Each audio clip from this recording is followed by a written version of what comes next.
Hello friends, आप देख रहे हैं आपका चैनल शेयर बाजार विद आयुष और बात करेंगे दोस्तों इस वीडियो में इको मोबिलिटी आईपीओ के बारे में। तो दोस्तों आज सेकंड डे था इको मोबिलिटी आईपीओ का और सेकंड डे अब क्लोज हो चुका है। अब सिर्फ एक दिन बचा है जो है कल का, जब आप इस इशू में पैसा चाहे तो लगा सकते हैं।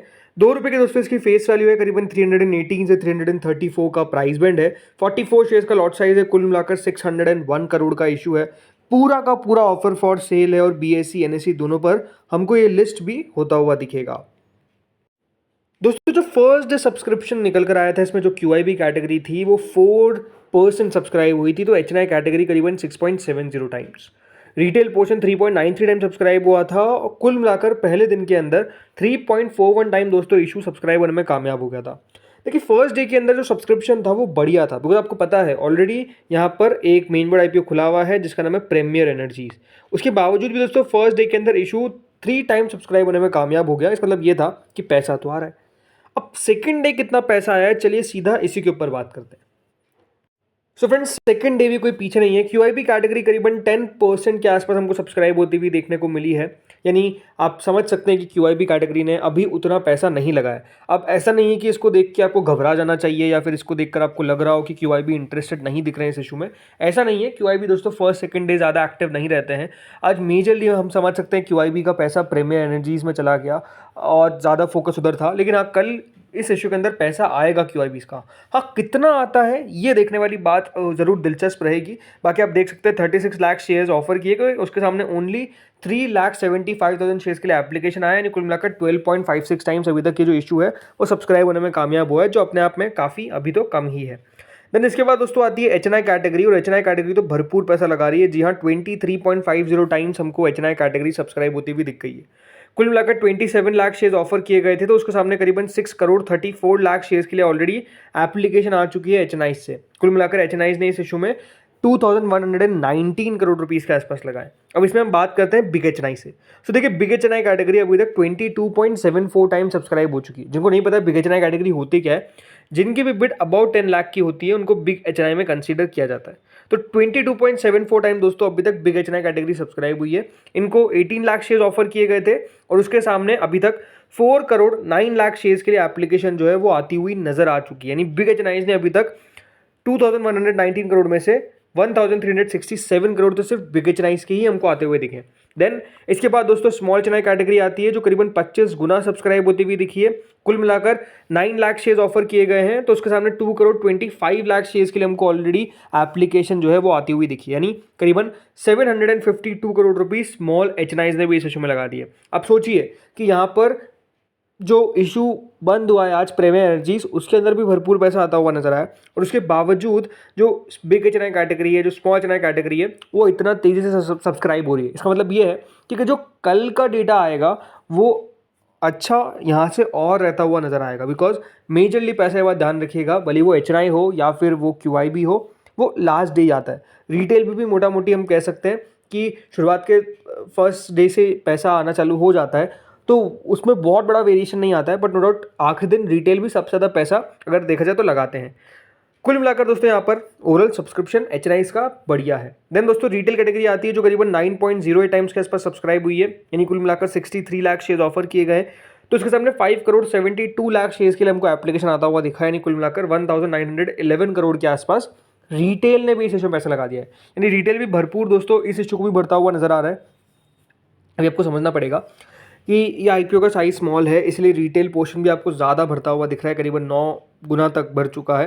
राइट, टोटल मिलाकर अभी तक 9.61 टाइम्स ये इशू सब्सक्राइब होने में कामयाब हुआ है, यानी कंपनी को 4,043 करोड़ के आसपास मिल चुके हैं। राइट, अब ज़रूर दोस्तों कल देखना ये रहेगा स्पेसिफिकली फ्रॉम द क्यूआईबीज कि कितना पैसा आता है। राइट, क्यूआईबीज कितना लगाते हैं ये देखना बहुत दिलचस्प रहेगा कि यहाँ पर क्या क्यूआईबी कैटेगरी 100 टाइम्स तक भर सकती है इस इशू को। लगता है कि भर जाएगा, बट कितना आएगा एग्जैक्ट वो तो हमको करीब पता चलेगा। राइट, इसके अलावा अगर मैं बात करता हूँ एचएनआई की, तो मुझे लगता है एचएनआई कैटेगरी यहाँ से आप मान लीजिए 60 से 80 गुना तक भरेगी। 70 to 80 टाइम्स मुझे ज़्यादा लगता है कि देखिए एचएनआई कैटेगरी सब्सक्राइब होती हुई नजर आने वाली है। और रिटेल के अंदर अगर मैं बात करता हूँ तो रिटेल में तो अभी देखिए कुल मिलाकर 2,000 करोड़ आए और 2,000 करोड़ आने की चांसेस, यानी रिटेल 18 से 19 गुना तक भरता हुआ नजर आ सकता है। राइट, तो काफ़ी अच्छा पैसा आने की उम्मीद यहाँ पर भी मुझे साफ साफ लग रही है, क्योंकि इशू अच्छा है। राइट, ऐसा नहीं है कि इशू खराब है। राइट, अब मैं अच्छे की बात करूँ तो क्या फॉर लिस्टिंग पर्पस। मुझे लगता है कि देखिए लिस्टिंग पर्पस के लिए कंपनी बढ़िया नज़र आती है, लिस्टिंग गेन देता हुआ नजर आएगा। और आई थिंक मूड माहौल काफ़ी चेंज होता हुआ नजर आएगा आफ्टर प्रीमियर एनर्जीज, बिकॉज आज जिस तरीके का पैसा उस इशू में आया है उससे दोस्तों आईपीओ मार्केट के अंदर आपको और तहलका मचता हुआ नजर आएगा, मैं आपको साफ कह सकता हूँ। बिकॉज इतना अच्छा पैसा जब दोस्तों किसी इशू में निकल कर आता है, इतना अच्छा रिस्पॉन्स कंपनी को मिलता है, तो उससे दोस्तों जो बाकी आईपीओज होते हैं उन पर भी इफेक्ट पड़ता है, नो डाउट पॉजिटिव इफेक्ट पड़ता है। तो पॉजिटिव इफेक्ट इस पर भी पड़ता हुआ नजर आ सकता है। और हो सकता है कि देखिए सब्सक्रिप्शन हमारी एक्सपेक्टेशन से भी बियॉन्ड निकल कर आए, बिकॉज ऐसा लगातार होता हुआ नजर आ रहा है कि जो एक्सपेक्टेशंस किया जाता है उससे ज़्यादा ही पैसा हमको बेसिकली आता हुआ नजर आता है। तो लेट्स सी होता क्या है कल के दिन, कितना पैसा निकल कर आता है। बट हाँ, अगर आपको अलॉटमेंट चाहिए तो आपको मैंने कल भी बताया था कि शॉर्ट अलॉटमेंट तो कहीं नहीं होता है, बट डेफिनेटली चांसेस हमको देखने पड़ते हैं। तो ये बात ध्यान रखिएगा, बिग एचएनआई और स्मॉल एचएनआई, अगर आप बिग एचएनआई में लगाने का सोच रहे हैं तो कुल मिलाकर 2922 लोगों को ही मिलेगा क्या अलॉटमेंट, राइट। मात्र 2922 लोगों को बिग एचएनआई में अलॉटमेंट मिलेगा। तो स्मॉल एचएनआई में तो इसका आधा यानी करीबन 1461 लोगों को स्मॉल एचएनआई कैटेगरी के अंदर अलॉटमेंट मिलेगा। तो नो डाउट दोस्तों बिग एचएनआई और स्मॉल एचएनआई दोनों कैटेगरी के अंदर अलॉटमेंट मिलना इज रियली टफ, राइट। काफ़ी मुश्किल है क्योंकि जिस तरीके से सब्सक्राइब हो रही है, तो कहाँ मिलेगा अलॉटमेंट, ऑब्वियस सी बात है। देखिए ज़्यादा चांसेस है रिटेल की भी। अब रिटेल में ज़रूरी नहीं कि आपको अलॉटमेंट मिले, मैं नहीं कह रहा कि अलॉटमेंट 100% मिलेगा, बट पॉसिबिलिटी कहाँ पर है, ऑब्वियस सी बात है दोस्तों। याद रखिएगा रिटेल कैटेगरी में ज़्यादा पॉसिबिलिटी है रादर देन कि यहाँ पर आप बिग एचएनआई स्मॉल एचएनआई के बारे में अगर सोच रहे हैं, राइट। तो ये देखते हैं कि यहाँ पर कितना पैसा कुल मिलाकर निकल कर आता है कल के दिन। जैसे मैंने कहा, मुझे लगता है कि रिटेल यहाँ से और आपको 9 गुना बढ़ती हुई नजर आएगी। यानी आप समझ सकते हैं कि करीबन 1,43,181 है, तो इसको मल्टीप्लाई कर दीजिए 18 से। इतने लोग अप्लाई करने वाले हैं, इस प्रकार की एक्सपेक्टेशंस याद रखिएगा, मुझे लगती है।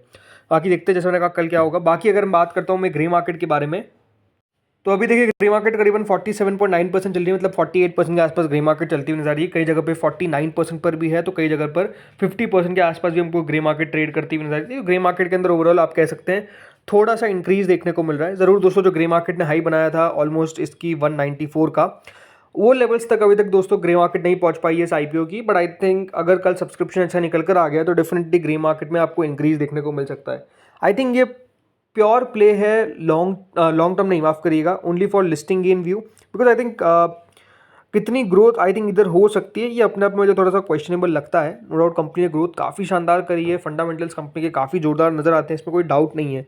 But still I think market समझेगा, राइट। तो इसलिए लगता है कि लिस्टिंग गेन के लिए ये ज़्यादा बेस्ट लगता है रादर देन लॉन्गर टर्म। बाकी आप लोग अगर अप्लाई कर रहे हैं तो आप डेफिनेटली अपने फाइनेंशियल एडवाइजर से कंसल्ट कर ही अप्लाई करें। तो दोस्तों इस वीडियो में इतना ही था। बाकी आप लोग बताइए कि आपने अप्लाई कर दिया है या फिर नहीं किया है।